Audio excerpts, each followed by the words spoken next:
Eh bien, bonjour à tous, propriétaires de 504 coupés. Écoutez, aujourd'hui, on va parler de la pompe à injection ici, Google Fisher, hein, qui était faite pour ces modèles à injection.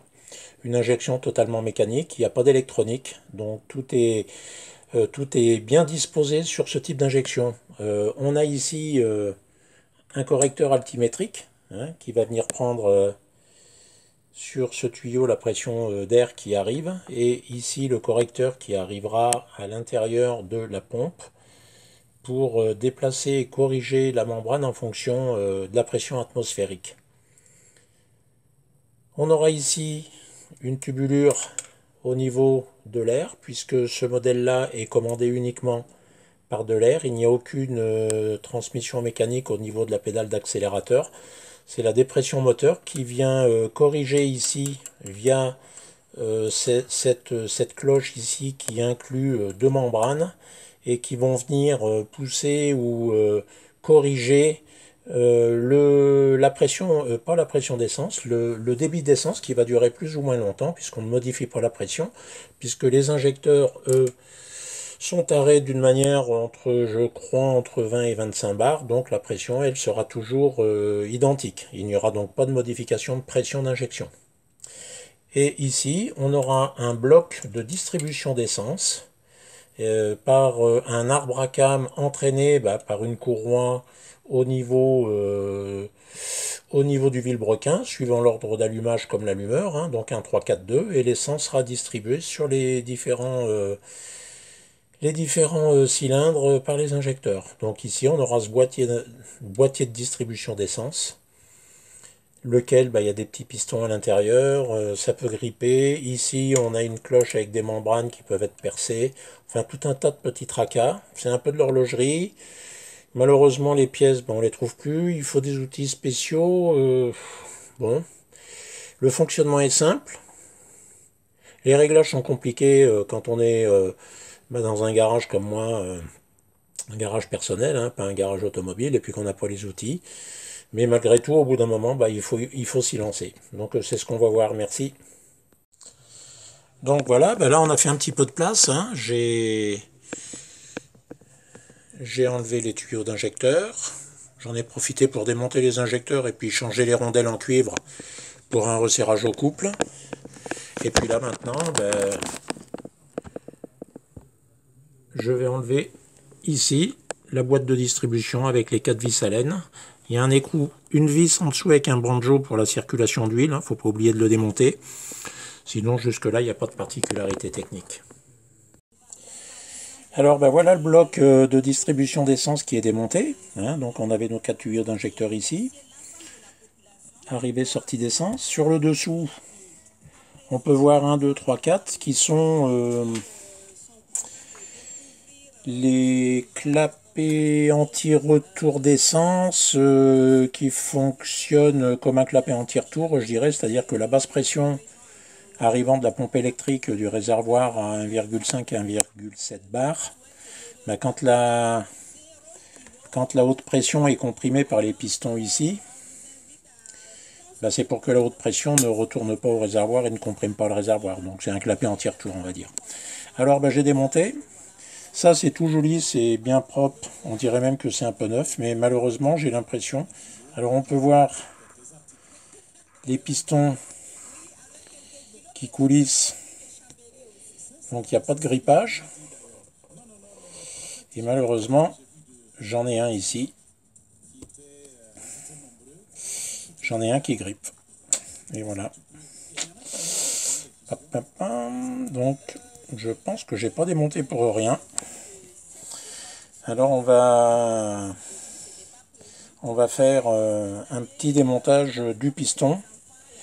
Je ne l'ai jamais fait. On va regarder. Bien, et bien, ça y est, le bloc de distribution de carburant est maintenant complètement démonté. Donc j'ai fait, je vous conseille fortement de le faire, j'ai fait une petite platine là, soudée qui se prend dans l'étau pour pouvoir poser le bloc dessus, hein, avec deux vis qui le tiennent, parce que vu la force qu'il faut pour desserrer les écrous, etc., c'est un petit outil maison qui est indispensable à faire. Bon, bloc de distribution, lui, et puis sur le bloc, j'ai même fait un petit joint, voilà, pour que ça soit, que la plaque d'appui soit pas sur la ferraille.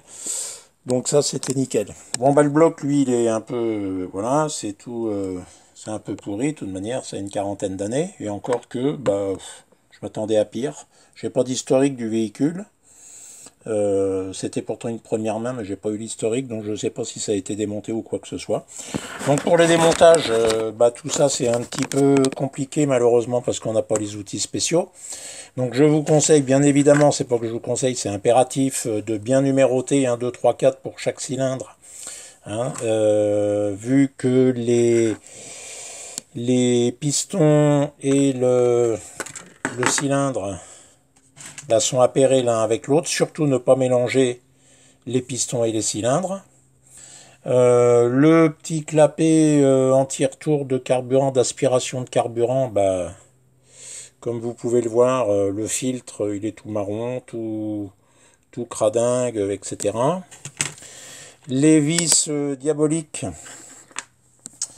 qui tiennent, bah, qui viennent tenir le piston, c'était serré dur.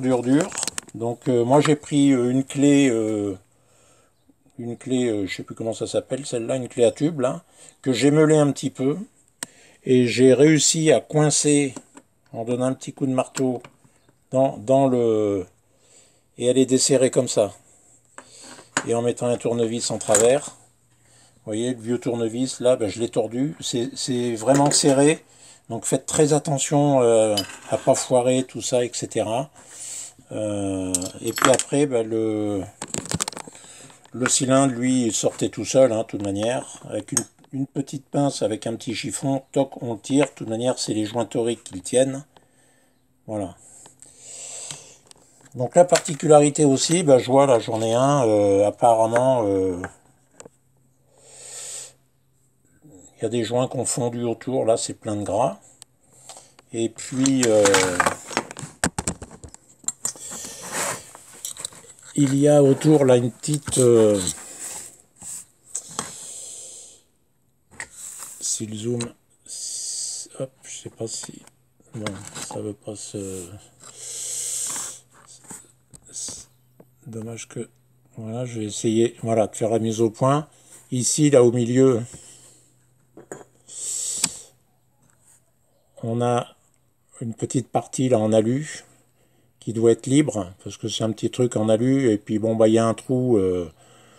C'est un trou de graissage, hein, puisque je vois qu'il y a deux joints toriques là qui sont en travers. Donc ce petit bazar là, normalement il doit coulisser tout seul. Mais là c'est coincé. Je vais laisser tremper tout ça dans le gasoil. Et puis voilà, bah, vous voyez là il y a du résidu. Les joints sont partis. C'est les joints qui font étanchéité entre alors l'huile moteur ou la SAE10 là qu'on met dans la pompe, je ne sais pas exactement.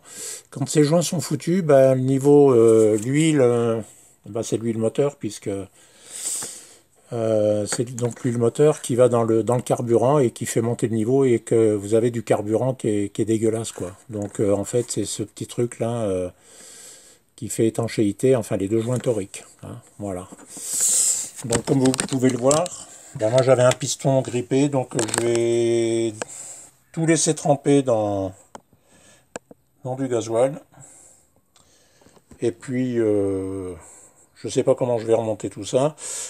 Mon piston qui est grippé, je remettrai peut-être un petit peu de pâte à rôder et pour le réappairer, pour un petit peu le relustrer sur son cylindre. Donc à suivre. Et bien voilà, maintenant ça a trempé toute une nuit dans le gasoil. Ben, on voit que le gasoil a changé de couleur, donc c'est que les pièces se décapent un petit peu au fur et à mesure, donc ça c'est plutôt bon signe. Bien évidemment, eh ben, j'ai acheté la fameuse pochette Bosch de joints toriques à 200 € hein, pour avoir quelques joints toriques et puis les membranes, etc., les quelques joints. Bon, de toute manière on n'a pas le choix, on est obligé.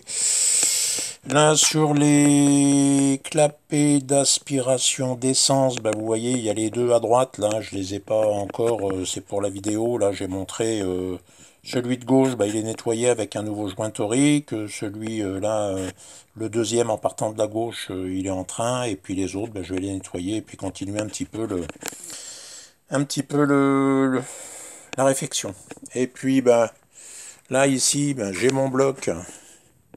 Notre fameux bloc que j'ai nettoyé du mieux que j'ai pu. Alors j'ai utilisé bah, une équivalente Dremel là, pour avec une petite brosse pour aller un petit peu fouiller au fond des filetages qui étaient vraiment très très sales. Et puis les filetages, bah, les nettoyer du mieux que j'ai pu sans trop forcer, en restant délicat comme on dit. Donc voilà, bah, et là je vais remonter les clapets d'aspiration, je vais remonter ce qui est le plus facile pour finir sur les pistons, voir un petit peu comment ça se passe. Bon, et bien voilà, le bloc de distribution d'essence est maintenant remonté. Bah, j'ai été obligé de faire un petit peu avec les moyens du bord. Alors ce qui compte bien évidemment, c'est que maintenant les pistons fonctionnent parfaitement bien. Je les ai nettoyés à l'alcool, d'abord au gasoil, ensuite à l'alcool, un petit coup de polish sur le piston, nettoyer à l'intérieur avec de l'alcool le cylindre et le piston au polish. Et puis bah, ma foi, ça allait d'être nickel. Là, bah, j'ai été obligé de revisser, j'ai pas l'embout spécial. J'ai été obligé d'y visser un peu à l'arrache, pas terrible, mais bon, voilà. Et puis bah, de l'autre côté, mes quatre bouchons ici d'aspiration, bah, ça avait pas l'air de poser de problème particulier. La conduite d'huile, bon, bah, elle va se mettre en place automatiquement. Voilà, donc bah, malheureusement, manque d'outils spéciaux, pas de serrage au couple des différents raccords. Donc bon, c'est un peu de l'amateurisme, hein, mais bon, on fait avec les moyens du bord. C'est un peu désolant qu'on trouve aucune documentation sérieuse avec des coupes de serrage, etc. Enfin bon, elles existent peut-être, j'ai un petit peu cherché, mais j'ai pas trouvé grand-chose. Donc voilà. Maintenant, il n'y a plus qu'à remonter, voir si ça démarre et s'il n'y a pas de fuite. J'ai un petit peu peur là avec les raccords ici, là. Mais bon, allez, de toute manière, on verra au remontage. Bon, et bien ça y est, j'ai remonté le bloc de distribution là sur la pompe à injection. Tout est remonté. Bon, des trucs pas évidents comme j'ai indiqué un peu précédemment. Pas d'outils spécifiques pour démonter, pas de serrage au couple, les joints toriques, bon, un peu à l'arrache, etc., etc. Bon, voilà. Donc maintenant, bah, c'est le moment du démarrage. Donc j'ai fait tourner le moteur un petit peu pour purger les 4 tuyaux d'injecteurs. Donc je les ai ouverts aux injecteurs en bas. J'ai fait tourner le démarreur. Premier injecteur qui crachait de l'essence, j'ai resserré le tuyau. Deuxième qui crachait, j'ai resserré. Troisième et quatrième. Et puis bah, maintenant, voilà, on va faire un petit test démarrage pour voir un petit peu ce que ça donne. La bébête. J'ai mis un manoir de pression pour voir ma pression d'essence. Parce qu'on n'en parle jamais assez, mais c'est hyper important. Donc là, je suis à 1,5. Alors je suis assez content parce que j'étais un petit peu au-dessus avant. Parce que j'avais un piston grippé, ça veut dire que l'essence allait peut-être mieux distribuée. Bon, ça m'inquiète pas. Allez, le feu.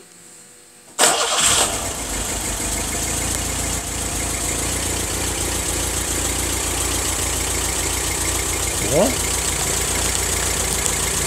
J'ai retrouvé un ralenti que j'avais jamais eu. Et il est même un peu bas. Donc le vis de ralenti, elle est ici. Hein. Surtout pas toucher à la position du papillon ici, qui n'a rien à voir avec le ralenti. Hein. La vis de ralenti, elle est là, hein, qui règle le débit d'air. Bon, ben, c'est plutôt...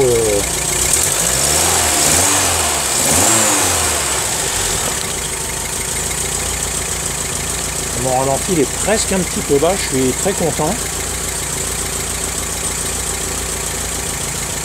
Ça tourne nickel, pas de bruit.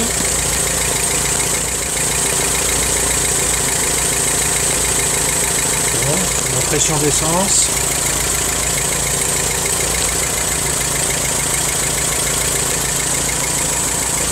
On va la remonter un petit peu, très bien.